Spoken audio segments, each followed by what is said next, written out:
प्रेम ही एक भावना असते ज्याला व्यक्त करणे आणि जपणं दोन्हीही खूप महत्त्वाचं.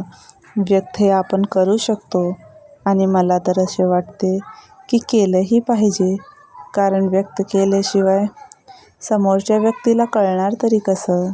आता इथं काय मॅजिक होईल का? अशी वाट बघत बसले म्हणजे झालं.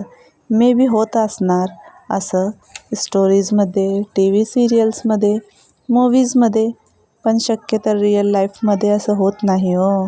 आपण फक्त समोरच्या व्यक्तीकडून अपेक्षा का ठेवायची की हो मॅजिक होईल आणि त्याला कळेल? त्यापेक्षा आपणही व्यक्त झालो तर काय हरकत? आपण व्यक्त केल्यावर समोरच्या व्यक्तीला सुद्धा आनंदच होणार ना. पण जेव्हा त्याचं खरं प्रेम तुमच्यावर असणार तेव्हाच त्याला आनंद होईल. म्हणजे व्यक्त केल्यावर तुम्हाला नक्की कळेल तरी समोरच्या व्यक्तीचं मत काय. व्यक्त होणं हा फक्त प्रेमाच्या नात्यातच महत्त्वाचं नसतं. प्रत्येक रिलेशन्समध्ये, सिच्युएशन्समध्ये माणसाने व्यक्त झालंच पाहिजे. त्याला स्वतःला व्यक्त करता आलंच पाहिजे. कधीकधी वेळ, काळ, परिस्थिती निघून जाते आणि नंतर आपण म्हणतो की आपण आपलं पॉईंट ऑफ व्ह्यू सांगितलं असतं तर किती छान झालं असतं.